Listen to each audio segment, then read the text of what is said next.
ਉਹਨਾਂ ਦੀਆਂ ਜਿਹੜੀਆਂ ਪਿਕਚਰਸ ਆ ਉਹ ਸ਼ੋ ਹੋ ਰਹੀਆਂ ਹੈਗੀਆਂ। ਸੋ ਕਹਿੰਦੇ ਬਹੁਤ ਸਾਰੇ ਜਿਹੜੇ ਇਹ ਬੰਦੇ ਆ, ਇਹ ਪਹਿਲਾਂ ਵੀ ਇਹਨਾਂ ਦਾ ਲਿੰਕ ਸੀਗਾ ਐਪਸਟੀਨ ਦੇ ਨਾਲ, ਪਰ ਜੋ ਫੋਟੋਜ਼ ਆ ਇਹ ਪੂਰਾ ਜਿਹੜਾ ਆ ਪ੍ਰੂਫ ਸ਼ੋ ਹੋ ਰਿਹਾ ਉਹਨਾਂ ਦਾ ਕਿੱਦਾਂ ਦਾ ਜਿਹੜਾ ਰਿਲੇਸ਼ਨਸ਼ਿਪ ਸੀਗਾ। 19 ਇਮੇजेस ਆ ਜਿਹਦੇ ਵਿੱਚ ਲੋਕ ਜਿਹੜੇ ਇਹ ਹਾਈ ਪ੍ਰੋਫਾਈਲ ਬੰਦੇ ਸੀ, ਐਪਸਟੀਨ ਦੇ ਅਸਟੇਟ ਜਿਹੜਾ ਉਹਦਾ ਪ੍ਰੋਪਰਟੀ ਸੀ, ਉੱਥੇ ਜਿਹੜੇ ਪਹੁੰਚੇ ਹੈਗੇ ਆ। ਹੋਰ ਵੀ ਬਹੁਤ ਕੁਝ ਸਟਾਫ ਹੈਗਾ ਇਦਾਂ ਦਾ। ਹੁਣ ਸਟੀਵ ਬੈਨਨ ਵਰਗਾ ਬੰਦਾ ਜਿਹੜਾ ਪ੍ਰੈਜ਼ੀਡੈਂਟ ਟਰੰਪ ਦਾ ਬਹੁਤ ਵੱਡਾ ਐਡਵਾਈਜ਼ਰ ਰਿਹਾ ਪਿਛਲੇ ਕਾਰਜਕਾਲ ਦੇ ਦੌਰਾਨ, ਉਹਦੀਆਂ ਵੀ ਜਿਹੜੀਆਂ ਪਿਕਚਰਸ ਆ ਉੱਥੇ ਆਈਆਂ ਹੈਗੀਆਂ। ਰਿਪਰੈਜ਼ੈਂਟੇਟਿਵ ਰੋਬਰਟ ਗਾਰਸੀਆ ਜਿਹੜੇ ਇੱਕ ਡੈਮੋਕ੍ਰੇਟ ਹੈਗੇ ਆ ਹਾਊਸ ਓਵਰਸਾਈਡ ਕਮੇਟੀ ਦੇ, ਉਹਨਾਂ ਨੇ ਕਿਹਾ ਵੀ ਜਿਹੜੇ 95,000 ਦੇ ਕਰੀਬ ਜਿਹੜੀਆਂ ਫੋਟੋਜ਼ ਹੈਗੀਆਂ ਜਿਹਦੇ ਵਿੱਚ ਬੜੇ ਬੜੇ ਪਾਵਰਫੁਲ ਲੋਕ, ਅਮੀਰ ਲੋਕ ਜਿਨ੍ਹਾਂ ਨੇ ਜੈਫਰੀ ਐਪਸਟੀਨ ਦੇ ਅਸਟੇਟ ਦੇ ਉੱਤੇ ਸਮਾਂ ਬਤੀਤ ਕੀਤਾ ਆ, ਤੇ ਉਹ ਹੈਗੀਆਂ। ਇਹ ਤੋਂ ਬਿਨਾਂ ਹਜ਼ਾਰਾਂ ਦੀ ਗਿਣਤੀ ਦੇ ਵਿੱਚ ਲੇਡੀਜ਼ ਦੀਆਂ ਜਿਹੜੀਆਂ ਪਿਕਚਰਸ ਆ ਉਹ ਵੀ ਮੌਜੂਦ ਹੈਗੀਆਂ ਆ। ਜੀ ਬਿਲਕੁਲ। ਸੋ ਮੁੱਖ ਤੌਰ ਦੇ ਉੱਤੇ ਜਿਹੜੇ ਅੱਜ ਦੀਆਂ ਪਿਕਚਰਸ ਦੇ ਵਿੱਚ ਨਾਮ ਆਏ ਆ, ਸਿਟਿੰਗ ਪ੍ਰੈਜ਼ੀਡੈਂਟ ਡੋਨਲਡ ਟਰੰਪ, ਸਾਬਕਾ ਪ੍ਰੈਜ਼ੀਡੈਂਟ ਬਿਲ ਕਲਿੰਟਨ, ਸਾਬਕਾ Trump adviser Steve Bannon, actor Woody Allen, US economist Larry Summers, lawyer Alan Dershowitz, British entrepreneur ਜਿਹੜਾ ਵਰਜਿਨ 에ਅਰਲਾਈਨਸ ਵਾਲਾ ਸੀਗਾ, Richard Branson, Andrew Mountbatten Windsor, entrepreneur Bill Gates. ਇਹ ਜਿਹੜੇ main ਮੁੱਖ ਜਿਹੜੇ ਨਾਮ ਨੇ ਜਿਹੜੀਆਂ ਇਹਨਾਂ ਤਸਵੀਰਾਂ ਦੇ ਵਿੱਚ ਸਾਹਮਣੇ ਆਏ ਆ। ਐਪਸਟੀਨ ਫਾਈਲਸ ਟ੍ਰਾਂਸਪੇਰੈਂਸੀ ਐਕਟ ਜਿਹੜਾ ਉਹ ਉਸ ਦੇ ਉੱਤੇ ਜਿਹੜੀ ਚਰਚਾ ਆ ਉਹ ਚੱਲ ਰਹੀ ਆ।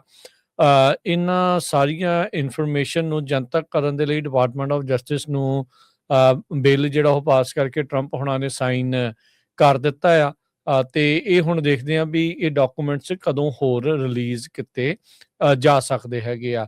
ਇਹ ਤਾਂ ਉਹ ਦਸਤਾਵੇਜ਼ ਨੇ ਹਰਜੋਤ ਸਿੰਘ ਜੀ ਜਿਹੜੇ ਹਾਊਸ ਦੀ ਜਿਹੜੀ ਕਮੇਟੀ ਆ ਉਹਨਾਂ ਦੇ ਕੋਲ, ਉਹਨਾਂ ਦੇ ਹੱਥ ਜਿਹੜੇ ਉਹ ਲੱਗੇ ਸੀਗੇ, ਹਾਊਸ ਓਵਰਸਾਈਟ ਜਿਹੜੀ ਕਮੇਟੀ ਆ ਉਹਨਾਂ ਦੇ ਕੋਲ।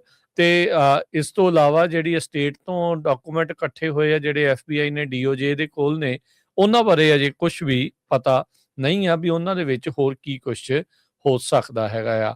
ਸੋ ਜਿੱਥੇ ਐਪਸਟੀਨ ਫਾਈਲਸ ਦੀ ਚਰਚਾ ਥੋੜੀ ਜਿਹੀ ਘਟੀ ਸੀਗੀ, ਹੋਰ ਮੁੱਦੇ ਜਿਹੜੇ ਉਹ ਨਾਲ ਦੇ ਨਾਲ ਆ ਗਏ ਸੀਗੇ। ਕੱਲ ਜਿਹੜੀਆਂ ਰਾਤ ਨੂੰ ਦਸਤਾਵੇਜ਼ ਦੁਬਾਰਾ ਜਿਹੜੇ ਹਰਜੋਤ ਸਿੰਘ ਜੀ ਸਾਈਨ ਜਿਹੜੇ ਇਹ ਆਏ ਆ ਸਾਹਮਣੇ, ਫੋਟੋਜ਼ ਆਈਆਂ ਆ, ਉਹਨਾਂ ਦੇ ਵਿੱਚ ਹੁਣ ਇਹ ਸਾਹਮਣੇ ਇਸ ਦੇ ਵਿੱਚ 19 ਤਸਵੀਰਾਂ ਦੇ ਵਿੱਚ ਇਹ ਰੌਲਾ ਰੱਪਾ ਪੈ ਗਿਆ। ਇਹਨਾਂ 19 ਤਸਵੀਰਾਂ ਚੋਂ 3 ਤਸਵੀਰਾਂ 'ਚ ਡੋਨਲਡ ਟਰੰਪ ਨਜ਼ਰ ਆਉਂਦੇ ਹੈਗੇ ਆ, ਤੇ ਇੱਕ ਰੈੱਡ ਪੈਕਟ ਦੇ ਉੱਤੇ ਸਾਈਨ ਜਿਸ ਦੇ ਵਿੱਚ ਵੀ ਹੈਗੇ ਉਹਦੇ ਉੱਤੇ ਵੀ ਟਰੰਪ ਹੁਣਾਂ ਦਾ ਨਾਮ ਨਜ਼ਰ ਜਿਹੜਾ ਉਹ ਆ ਰਿਹਾ ਆ। ਸੋ ਕਾਫੀ ਜ਼ਿਆਦਾ ਜਿਹੜੇ ਤਸਵੀਰਾਂ ਦੇ ਵਿੱਚ ਜਿੱਦਾਂ ਤੁਸੀਂ ਦੱਸਿਆ ਵੀ ਲੜਕੀਆਂ ਦੇ ਨਾਲ ਜਿਹੜੀ ਇੱਕ 1997 ਦੀ ਵਿਕਟੋਰੀਆ ਸੀਕਰੇਟ ਪਾਰਟੀ ਨਿਊਯਾਰਕ ਦੇ ਵਿੱਚ ਆ, ਉੱਦਾਂ ਦੇ ਉਹ ਪਬਲਿਕਲੀ ਅਵੇਲੇਬਲ ਰਹੀਆਂ ਨੇ ਤਸਵੀਰਾਂ, ਉਹਦੇ ਵਿੱਚ ਵੀ ਐਪਸਟੀਨ ਦੇ ਨਾਲ ਟਰੰਪ ਹੁਣੀ ਜਿਹੜੇ ਉਹ ਨਜ਼ਰ ਆ ਰਹੇ ਹੈਗੇ ਆ। ਸੋ ਇਹ ਚੀਜ਼ਾਂ ਜਿਹੜੀਆਂ ਇਸ ਟਾਈਮ ਸਾਹਮਣੇ ਆ। ਸੋ ਇੱਕ ਵਾਰੀ ਫਿਰ ਟਰੰਪ ਹੁਣਾਂ ਨੂੰ ਤੱਤੇ ਪਾਣੀ ਦੇ ਵਿੱਚ ਪਾਉਣਗੀਆਂ, ਸਾਬਕਾ ਰਾਸ਼ਟਰਪਤੀ ਬਿਲ ਕਲਿੰਟਨ ਉਹਨਾਂ ਨੂੰ ਤੱਤੇ ਪਾਣੀ 'ਚ ਪਾਉਣਗੀਆਂ, ਐਂਟਰਪ੍ਰੈਨਿਓਰ ਬਿਲ ਗੇਟਸ ਉਹਨਾਂ ਦੇ ਉੱਤੇ ਵੀ ਗਾਜ ਜਿਹੜੀ ਉਸ ਦੇ ਵਿੱਚ ਡਿੱਗੇਗੀ।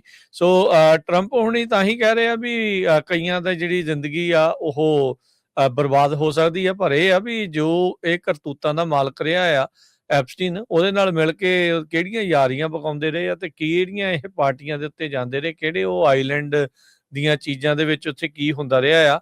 ਲੋਕ ਇਸ ਨੂੰ ਪਬਲਿਕਲੀ ਜਾਣਨਾ ਚਾਹੁੰਦੇ ਆ, ਜਨਤਕ ਇਹ ਚੀਜ਼ਾਂ ਕਰਨ ਦੀ ਮੰਗ ਬਾਰ-ਬਾਰ ਜਿਹੜੀ ਉੱਠ ਰਹੀ ਆ, ਤੇ ਉਸ ਦੇ ਉੱਤੇ ਹੁਣ ਬਿੱਲ ਤਾਂ ਪਾਸ ਕੀਤੇ ਨੇ, ਪਰ ਦੇਖਣਾ ਹੋਊਗਾ ਵੀ ਅਸਲ ਦੇ ਵਿੱਚ ਡਾਕੂਮੈਂਟਸ ਕਦੋਂ ਤੱਕ ਬਾਹਰ ਜਿਹੜੇ ਉਹ ਆਉਂਦੇ ਨੇ। ਪਰ ਇੱਕ ਵਾਰੀ ਫਿਰ ਮਾਹੌਲ ਐਪਸਟੀਨ ਫਾਈਲਸ ਨੂੰ ਲੈ ਕੇ ਜਿਹੜਾ ਹਰਜੋਤ ਸਿੰਘ ਜੀ ਦੁਬਾਰਾ ਗਰਮਾ ਚੁੱਕਾ ਆ। ਲੈਰੀ ਸਮਰਜ਼ ਜਿਹੜੇ ਹਾਰਵਰਡ ਯੂਨੀਵਰਸਿਟੀ ਦੇ ਪ੍ਰੈਜ਼ੀਡੈਂਟ ਰਹੇ ਆ, ਉਹਨਾਂ ਨੇ ਆਲਰੇਡੀ ਰਿਜ਼ਾਈਨ ਕਰਤਾ, ਉਹਨਾਂ ਦਾ ਨਾਮ ਵੀ ਵਿੱਚ ਆਇਆ ਸੀ।